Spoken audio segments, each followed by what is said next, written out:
Hello student, स्वागत है आप सभी का उत्तर प्रदेश पॉलिटेक्निक के एक नए वीडियो में। और इस वीडियो में हम पॉलिटेक्निक थर्ड सेमेस्टर के वर्कशॉप टेक्नोलॉजी के मोस्ट इंपॉर्टेंट क्वेश्चंस को देखेंगे, जो आपके एग्जाम में आते ही आते हैं, कॉपी पेस्ट होते ही रहते हैं। और चूंकि ये जो आपका कल के सब्जेक्ट है, इसमें डायग्राम आपको ज़्यादा विशेष करके ज़्यादा ध्यान देना है। डायग्राम काफ़ी ज़्यादा इंपॉर्टेंट है।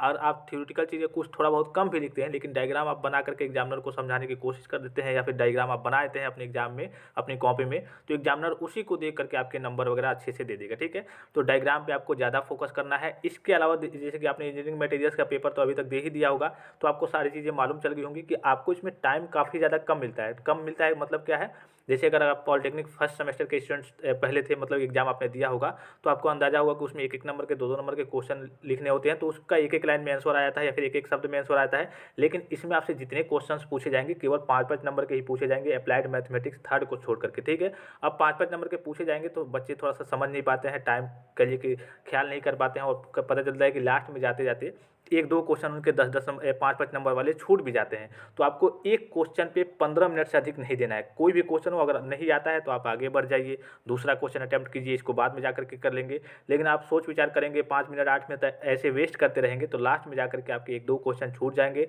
अब जब क्वेश्चन छूट जाएंगे, आपके अटेम्प्ट ही नहीं होंगे, तो एग्जामिनर उस पर कैसे नंबर आपको देगा। तो इन सारी बातों का आपको विशेष ख्याल रखना है। जितने भी क्वेश्चन आपको नहीं आते हैं, उसको बाद में आप जाकर के लास्ट में अटेम्प्ट कीजिए, थोड़ा बहुत इधर उधर जोड़ के लिख दीजिए। अगर आ रहे हैं तो अच्छी बात है, चलिए सीक्वेंस से लाइन से आप लिखते चलिए, लेकिन आपको टाइम का ज़्यादा ख्याल करना है। और ये नहीं कि कोई क्वेश्चन आ रहा है तो पता चले कि बढ़ा चढ़ा के लिखें, 20 मिनट 25 मिनट तक एक ही क्वेश्चन करते रह जाए। जैसे कि काफ़ी सारे स्टूडेंट्स होते हैं, पहला पार्ट हो गया, पहला क्वेश्चन हो गया, 3 क्वेश्चन इसमें पूछा है, 2 क्वेश्चन करना है, 10 नंबर का है। अब पहला ही क्वेश्चन कर रहे हैं, यानी कि पहले क्वेश्चन का दोनों पार्ट कर रहे हैं, पहला और दूसरा, और उसी में 1 घंटे निकाल दे रहे हैं। ठीक है, और बाद में जाकर के 2 क्वेश्चन आपके लास्ट में छूट जाते हैं। तो टाइम का आपको विशेष ख्याल रखना है। इसके अलावा ये जो आपका सब्जेक्ट हो गया वर्कशॉप टेक्नोलॉजी, इसके मैं प्रीवियस 4 साल का, यानी कि पिछले 4 साल का ओरिजिनल बोर्ड पेपर का पीडीएफ आपको टेलीग्राम चैनल पर सेंड कर दे रहा हूँ। ठीक है, उसको भी देख लेंगे। हालांकि जितने भी मैं आपको क्वेश्चंस बताने वाला हूँ, इससे आपके बाहर कोई क्वेश्चंस वगैरह नहीं आएंगे, इनको आप जरूर देख करके जाएंगे। और ये जो आपका सब्जेक्ट है, एक तरीके से डायग्राम इसमें थोड़ा सा ज़्यादा है, और ये वही बिल्डिंग हो गया, पैटर्न हो गया, और कास्टिंग मोल्डिंग हो गया, बस डायग्राम थोड़ा सा ज़्यादा है। डायग्राम पे आपको थोड़ा बहुत फोकस करना है। प्लास्टिक से भी काफ़ी ज़्यादा आपके क्वेश्चन इसमें उठते रहते हैं। ठीक है, तो सबसे पहला क्वेश्चन यहाँ पे क्या है कि थर्मिट वेल्डिंग विधि का सचित्र वर्णन कीजिए, इसकी उपयोगिता बताइए तथा संभावित दोषों की विवेचना कीजिए। देखिए, वेल्डिंग के बारे में आपको बता दूं कि वेल्डिंग से कौन कौन से टॉपिक ऐसे हैं जो इंपॉर्टेंट है, जो आपसे एग्जाम में पूछे जाएंगे। तो सबसे पहले वेल्डिंग यहाँ पे दिख रहा होगा आपको, वेल्डिंग की विधि है। तो वेल्डिंग की विधियों में एक होता है उष्मा के प्रयोग के द्वारा आपकी वेल्डिंग की जाती है, एक होता है बिना उष्मा के प्रयोग के द्वारा। ठीक है, तो ये तो आपसे पूछा नहीं जाएगा। जो आपका कोल्ड वेल्डिंग हो गया और अल्ट्रासोनिक वेल्डिंग हो गया, ये आपसे एग्जाम में नहीं पूछा जाता है। फिर देखिए, उष्मा के प्रयोग के द्वारा फ्यूजन वेल्डिंग हो गया, फोर्ज वेल्डिंग हो गया। अब कभी कभी डायरेक्टली मान लीजिए कि आपसे ऐसे पूछ लिया आपसे पेपर में कि बताइए फ्यूजन वेल्डिंग और फोर्ज वेल्डिंग में डिफरेंस क्या होता है, तो बच्चे फंस जाएंगे थोड़ा सा, इसलिए कि वो तो आगे की इसके नीचे की चीज़ें कि इलेक्ट्रिक आर्क वेल्डिंग हो गया, गैस वेल्डिंग हो गया, केमिकल रिएक्शन वेल्डिंग हो गया, या फिर स्पॉट वेल्डिंग हो गया, थर्मिट वेल्डिंग हो गया, उनको तो पढ़े हैं, लेकिन इनको डिफरेंस नहीं मालूम है कि फ्यूजन वेल्डिंग और फोर्ज वेल्डिंग में अंतर क्या होता है। नॉर्मल सा पूछा भी जा सकता है, कोई जरूरी नहीं है कि हाँ हर बार जो क्वेश्चन आता है वही आएगा, उसी तरीके से आएगा, थोड़ा बहुत बदल के भी पूछा जा सकता है आपसे। तो फ्यूजन वेल्डिंग में क्या होता है, इसमें पूरक धातु का प्रयोग किया जाता है। ठीक है, और इसमें प्रेशर का प्रयोग नहीं किया जाता है, प्रेशर का यूज इसमें नहीं किया जाता है। और इसमें बात करें तो इसमें आपका दाब लगा कर, यानी कि इसमें प्रेशर कंपल्सरी होता है, प्रेशर का यूज होता है, और इसमें पूरक धातु का प्रयोग नहीं किया जाता है। काफ़ी आसान है, काफ़ी सिंपल है। ठीक है, आप अपनी भाषा में जैसे चाहें वैसे लिख सकते हैं। अब देखिए यहाँ पे फ्यूजन वेल्डिंग की बात करें तो उसमें सोर्सेज ऑफ हीट, यानी कि उष्मा स्रोत की बात करें, कहाँ कहाँ से उष्मा आती है और कैसे कैसे वेल्डिंग किया जाता है, तो इसमें आपका एक इलेक्ट्रिक आर्क वेल्डिंग हो जाएगा, जो कि काफ़ी ज़्यादा इंपॉर्टेंट है, आपसे एग्जाम में पूछा जाएगा। दूसरा गैस वेल्डिंग हो गया, और तीसरा हो गया यहाँ पे आपका केमिकल रिएक्शन। ठीक है, यानी कि रासायनिक प्रतिक्रिया वेल्डिंग, और इसमें आपका थर्मिट वेल्डिंग। ठीक है, थर्मिट वेल्डिंग हो गया, ये आपसे पूछा जाता है। ठीक है, एक होता है दाब सहित और एक होता है इसमें दाब रहित, तो दोनों आपसे डायरेक्टली पूछ लेता है थर्मिट वेल्डिंग के बारे में बताइए, ये आपसे हो गया। इसके अलावा इसमें से जो आपका पूछा जाता है फोर्ज वेल्डिंग में, ठीक है, फोर्जिंग कहिए या फिर फोर्ज कहिए, फोर्ज वेल्डिंग ही कहा जाता है, तो इसमें आपसे पूछा जाएगा, तो इसमें आपसे पूछा जाएगा ये वाला। ठीक है, रेसिस्टेंस वेल्डिंग यानी कि प्रतिरोध वेल्डन आपसे पूछा जाएगा, ये काफ़ी ज़्यादा इंपॉर्टेंट है। अब देखिए यहाँ पे बात करें, ये जो आपका हो गया लोहार फोर्जन वेल्डिंग, ठीक है, फोर्ज वेल्डिंग, इसमें क्या होता है आपने देखा होगा, ये तो काफ़ी पुरानी वेल्डिंग की प्रक्रिया एक तरीके से। जो लोहार वगैरह होते हैं, दो मान लीजिए कि ऑब्जेक्ट को जोड़ना है, तो क्या करते हैं, उस ऑब्जेक्ट को कह लीजिए कि लगभग 1200 डिग्री सेल्सियस तक उसको गर्म करते हैं, ठीक है। और दोनों को गर्म करके और एनविल पे रख के, ठीक है, एनविल पे रख देते हैं और इसको गर्म करके यहाँ पे, और उसके बाद से हथौड़े से इसको पीट करके जोड़ देते हैं, ठीक है। हथौड़े से पीटेंगे वो अपने आप जुड़ जाएगा। तो ये आपका बहुत वेल्डिंग का काफ़ी ज़्यादा पुराना प्रोसेस है, ये सब चीज़ें नहीं पूछी जाती हैं, ये सब तो लगभग सभी बच्चों को मालूम होगा।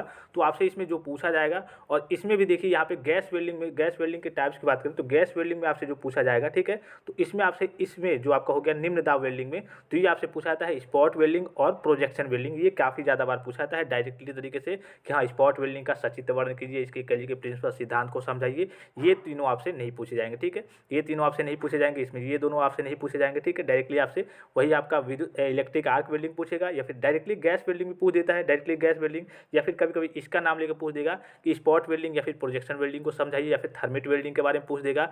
इसके अलावा जो आपसे पूछेगा एक और वेल्डिंग, जो टिग मिग आपका वेल्डिंग होता है, उसको आप जरूर देख लेंगे। काफ़ी चूंकि ये आसान इसलिए पूछा जाता है टिग और मिग कि कई कई सारे बच्चों को तो फुल फॉर्म भी नहीं मालूम होता है, ठीक है, टिग और मिग का फुल फॉर्म भी नहीं मालूम होता है, और डायरेक्टली दे देगा कि टिग वेल्डिंग का सचित्र वर्णन कीजिए और इसके सिद्धांत को समझाइए, या फिर मिग वेल्डिंग का सचित्र वर्णन कीजिए, इसके सिद्धांत को समझाइए। तो ये भी काफ़ी ज़्यादा इंपॉर्टेंट टर्म है आपका वेल्डिंग का। ये सारे इंपॉर्टेंट क्वेश्चन में मैंने प्रोवाइड कर रखे हैं। इसका पीडीएफ भी मैं आपको टेलीग्राम चैनल पर सेंड कर दूंगा। अगर आपके पास टाइम नहीं है तो पीडीएफ जाकर के ले लीजिए, उसकी सहायता से देख लीजिए, ठीक है। तो पहले थोड़ा सा वीडियो देख लीजिए। इसमें होता है ये है कि वीडियो देखेंगे तो थोड़ी बहुत चीज़ें, जैसे कि मैंने अभी आपको टाइम मैनेजमेंट के बारे में बताया या फिर कुछ चीज़ें बताई, तो ऐसे ऐसे थोड़ी बहुत जानकारी मिलती रहती है। तो अभी मैं केवल फिलहाल में थोड़ा इंपॉर्टेंट जो क्वेश्चन वगैरह है उसको आप देख लीजिए, और पीडीएफ को प्रीवियस 4 साल के 5 साल के मैं आपको ओरिजिनल बोर्ड पेपर के पीडीएफ भी टेलीग्राम पे सेंड कर दे रहा हूँ, Uttar Pradesh polytechnic Telegram channel पे, वहाँ से जाकर के डायरेक्टली आप डाउनलोड कर लीजिए, ठीक है। अब देखिए नेक्स्ट क्वेश्चन क्या है, इलेक्ट्रिक आर्क वेल्डिंग के सिद्धांत का स्पष्ट रेखाचित्र के साथ वर्णन करें, और इलेक्ट्रिक आर्क वेल्डिंग में इलेक्ट्रोड और फ्लक्स के उपयोग को लिखें, ठीक है। आप देखिए इसमें ये जो टर्म है डायरेक्टली आपसे ये तो पूछेगा ही, चलिए इलेक्ट्रिक आर्क वेल्डिंग के सिद्धांत का स्पष्ट रेखाचित्र के साथ वर्णन करें, या फिर आपसे पूछ देगा कि जो आपके जितने और वेल्डिंग है उसके बारे में कि हाँ चलिए थर्मिट वेल्डिंग के सिद्धांत का स्पष्ट रेखाचित्र के साथ वर्णन करें। कोई भी वेल्डिंग पूछ सकता है जितने मैंने अभी आपको ऊपर बताया।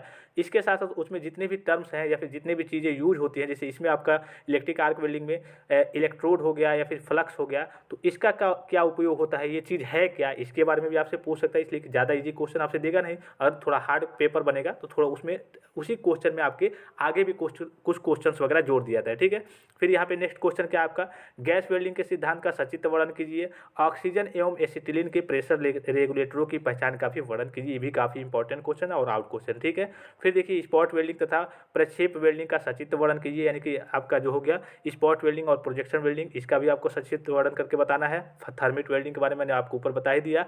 फिर देखिए कभी कभी ये होता है कि ये जो क्वेश्चन, ये जो अभी मैंने आपको बताया इलेक्ट्रिक आर्क वेल्डिंग या फिर गैस वेल्डिंग, कभी कभी डायरेक्टली वैसे ना दे करके उसमें से एक ही क्वेश्चन देगा और ऐसे क्वेश्चन पूछ लेगा कि define welding process, what is the principle of welding, यानी कि वेल्डिंग प्रक्रिया को परिभाषित करें, उससे क्या आप समझते हैं और वेल्डिंग का सिद्धांत क्या है। कभी कभी डायरेक्टली आपसे सिंपल पेपर बनता है तो ऐसे पूछ जाता है, या फिर आपसे पूछ लेगा कि वेल्डिंग प्रक्रिया के फायदे और सीमाएं लिखिए, वेल्डिंग प्रक्रिया के क्या क्या फायदे हैं वेल्डिंग प्रोसेस के और इसकी सीमाएं क्या है ये लिखिए। तो ये भी क्वेश्चन आपका काफ़ी ज़्यादा इंपॉर्टेंट है। छोटी छोटी चीज़ें हैं, लेकिन आपसे जब एग्जाम में कोई पेपर बनता है, जब सिंपल पेपर नॉर्मल पेपर बनेगा तो ऐसे ऐसे भी पूछ जाता है, या फिर एक दो क्वेश्चन आपसे ऐसे इस प्रकार से पूछ लेगा कि बताइए वेल्डिंग के फायदे क्या हैं, ठीक है, उसकी सीमाएं लिखिए, क्या क्या उसकी लिमिटेशन है, ये आपसे पूछ लेगा एग्जाम में।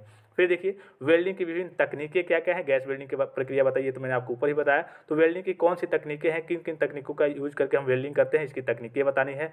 फिर देखिए धातु अक्रिय, वही मैंने मिग के बारे में और टिग के बारे में अभी ऊपर आपको बताया। फिर देखिए विभिन्न प्रकार के पैटर्न का सचित्र वर्णन कीजिए तथा कोर का इस्तेमाल भी बताइए, ठीक है। ये एक तरीके से तो आउट क्वेश्चन, ठीक है। अब पैटर्न आपसे पूछ सकता है कि पैटर्न क्या होता है और विभिन्न प्रकार के पैटर्न। अब मान लीजिए कि सपोज कीजिए कि 10 पैटर्न है, ठीक है, और आपको याद है 4 ही। अब 4 ही याद करके जाएंगे तो कभी कभी ऐसा होगा कि नाम लेके पूछ दे, पता चले कि 4 आपने याद किया है लाइन से, 5वां और 6ठा या फिर 7वां वाला कोई नाम लेके पूछ दे कि हाँ इस कलिए की पैटर्न का सचित्र वर्णन कीजिए, तो अब तो आप फंस जाएंगे फिर। तो इसीलिए जितने भी प्रकार हैं टाइप्स है आपके बुक में, कह लीजिए कि उसको आपको देख लेना है, जितने भी पैटर्न क्या होता है उसके जितने टाइप्स हैं उसको देख लेना है, और इसके साथ साथ कोर क्या होता है, इसका इस्तेमाल क्या होता है, इसको भी आपको डिफाइन करना होता है। ये एक तरीके से आपका ये जो क्वेश्चन है पैटर्न वाला, ये तो आउट क्वेश्चन है, इस चैप्टर में तो कुछ है भी नहीं और, ठीक है। फिर देखिए ब्यूरो ऑफ इंडियन स्टैंडर्ड्स के अनुसार पैटर्न कोड के बारे में बताना है, और पैटर्न के पदार्थ की, यानी कि पैटर्न किस पदार्थ का बना होता है उस पर टिप्पणी लिखना है, उसको आपको बताना है। फिर देखिए पैटर्न क्या होता है और पैटर्न की साइज, यहाँ पर देखिए ये है कि पैटर्न की साइज एवं कास्टिंग की साइज में अंतर किस प्रकार से होता है, ठीक है, ये आपको डिफाइन करना है। ये काफ़ी एक तरीके से टेक्निकल टाइप का क्वेश्चन है कि पैटर्न की साइज और कास्टिंग की साइज में अंतर किस प्रकार होता है, विभिन्न पैटर्न अलाउंस बताते हुए इसका वर्णन उदाहरण देते हुए कीजिए। काफ़ी इंपॉर्टेंट क्वेश्चन है, ठीक है, थोड़ा सा टेक्निकल टाइप का क्वेश्चन है। फिर देखिए मोल्ड निर्माणा, यहाँ पे निर्माणा हो गया है। मोल्ड निर्माण में प्रयुक्त होने वाले किन्हीं 4 औजारों के नाम लिखिए तथा उनके इस्तेमाल बताइए। संक्षेप में बेंच मोल्डिंग प्रक्रम का भी वर्णन कीजिए। ये भी आपका इंपॉर्टेंट क्वेश्चन है, ठीक है। अब जितने भी क्वेश्चन है ये आपके एग्जाम में आए हुए हैं हर बार, या फिर हर बार नहीं तो 1-2 बार गैप करके जरूर आपसे एग्जाम में देते ही देते हैं। फिर देखिए डाई कास्टिंग के सिद्धांत का वर्णन कीजिए, उदाहरण देते हुए इसकी उपयोगिता भी बताइए, ठीक है। ये आपका एक तरीके से आउट क्वेश्चन है और काफ़ी ज़्यादा इंपॉर्टेंट, वेरी वेरी इंपॉर्टेंट करके कि इसको भी और इसको भी, ठीक है। विभिन्न प्रकार के कास्टिंग दोषों के बारे में बताइए। और तीसरा ये जो क्वेश्चन है, तीनों में से हो सकता है कि आपको तीनों देखने को मिल जाए, और 3 नहीं तो 2 आपसे देगा ही देगा। कौन कौन सा है? तीसरा पहला क्वेश्चन ये हो गया डाई कास्टिंग के सिद्धांत, और दूसरा हो गया विभिन्न प्रकार के कास्टिंग दोषों के बारे में बताइए, और तीसरा हो गया मोल्डिंग बालू के विभिन्न गुणों का वर्णन कीजिए। मोल्डिंग बालू के परीक्षण की विधि भी समझाइए। तीनों क्वेश्चन आपके काफ़ी ज़्यादा बेहद इंपॉर्टेंट क्वेश्चन है, ठीक है। फिर देखिए लौह धातु को पिघलाने के लिए क्यूपोला भट्टी का कार्य समझाइए। पिघली धातु को उड़ेलते समय सुरक्षा सावधानियां भी लिखिए। तो सुरक्षा सावधानियां तो सभी बच्चे अपना जोड़ के भी लिख सकते हैं, लेकिन यहाँ पे जो है कि लौह धातु को जो क्यूपोला भट्टी होती है, ये तो लगभग आप केमिस्ट्री में भी पढ़े होंगे फर्स्ट सेमेस्टर में। काफ़ी इंपॉर्टेंट और काफ़ी आसान क्वेश्चन है, हालांकि ये हर बार आपसे नहीं देता एग्जाम में, कभी कभी देता है। फिर देखिए खुली डाइफोर्जन एवं बंद डाइफोर्जन में अंतर समझाइए, उनके इस्तेमाल भी बताइए। ये आपका VVI यानी कि वेरी वेरी इंपॉर्टेंट क्वेश्चन है। खुली डाइफोर्जन और बंद डाइफोर्जन में अंतर समझाना है, या फिर डायरेक्टली कभी कभी डिफिनेशन भी पूछ दिएगा कि खुली डाइफोर्जन को परिभाषित कीजिए और बंद डाइफोर्जन को परिभाषित कीजिए, और इनके इस्तेमाल बताइए, क्या इनका यूज होता है। फिर देखिए तप्त कार्य एवं शीत कार्य में अंतर बताइए। थ्रेड रोलिंग प्रक्रम का भी सचित्र वर्णन कीजिए। काफ़ी इंपॉर्टेंट क्वेश्चन है ये जो आपका तप्त कार्य और शीत कार्य हो गया, इसमें अंतर बताने के लिए ये आपसे थ्रेड रोलिंग प्रक्रम के बारे में बात करें तो कभी कभी पूछता है, कभी कभी नहीं पूछता है। फिर देखिए तार खींचने की विधि का सचित्र वर्णन कीजिए इसके प्रक्रम में। इस प्रक्रम में संभावित किसी एक दोष को भी बताइए। ये भी आपसे कई बार आपके एग्जाम में क्वेश्चन पूछा जा चुका है। फिर प्लास्टिक वाले मतलब जो आपका लास्ट चैप्टर है उससे तो काफ़ी ज़्यादा क्वेश्चन, वही आपका 5वां जो क्वेश्चन पूछेगा, 3 पार्ट पूछेंगे, 2 पार्ट करते रहेंगे 10 नंबर के, तो उसमें आपका प्लास्टिक का ही पूरा क्वेश्चन है। प्लास्टिक का इंजेक्शन मोल्डिंग क्या है, इंजेक्शन मोल्डिंग मशीनों की किस्मों की सूची बनाइए तथा हैंड इंजेक्शन मोल्डिंग मशीन का वर्णन कीजिए।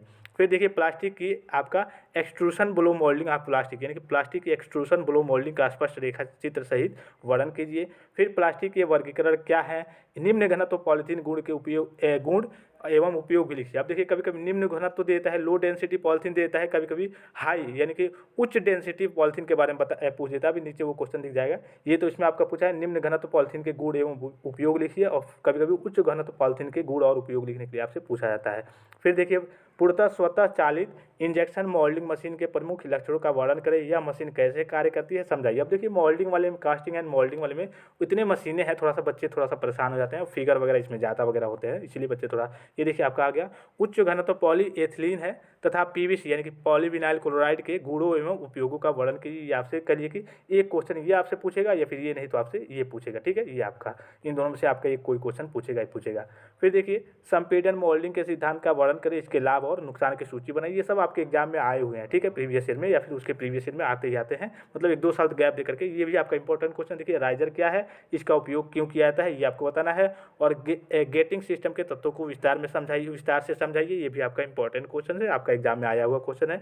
और भी सारी चीज़ें मैंने आपको बता दी, इससे बाहर लगभग आपकी कुछ चीज़ें नहीं आएंगे, थोड़ा बहुत आप अपने स्तर से पढ़ लेंगे। और ये आपका कहिए कि एक जो सब्जेक्ट है आपका वर्कशॉप टेक्नोलॉजी, तो ये आपका कहिए कि नंबर एक मतलब कि बढ़ाने वाला सब्जेक्ट है। इसमें आपकी बैक वगैरह नहीं लगती है, आपने थोड़ा बहुत भी पढ़ा है, थोड़ा डायग्राम आपको याद है, तो इसमें आपकी बैक वगैरह नहीं लगेगी। हाँ ये होता है कि इसमें आप अगर अच्छे मार्क्स ला लिए तो और सब्जेक्ट में कम भी आते हैं, तो आपके परसेंटेज थोड़ा सा मेंटेन रहेंगे और अच्छे परसेंटेज बनेंगे। तो आशा करता हूँ कि ये वीडियो आपको हेल्पफुल लगा होगा। इसका PDF मैं आपको टेलीग्राम चैनल पर सेंड कर दे रहा हूँ, जो प्रीवियस ईयर का 4 साल का ओरिजिनल बोर्ड पेपर का PDF है, और ये भी PDF आपको टेलीग्राम चैनल पर मिल जाएगा। आप अपने स्तर से देख लेंगे, कोई क्वेश्चन इसमें से तैयार ना हो तो उसको जरूर तैयार कर लेंगे, सारी इंपॉर्टेंट क्वेश्चन हैं। तो फिलहाल इस वीडियो में इतना ही, इजाजत दीजिए, धन्यवाद, थैंक्स फॉर वॉचिंग, मिलते हैं नेक्स्ट वीडियो में।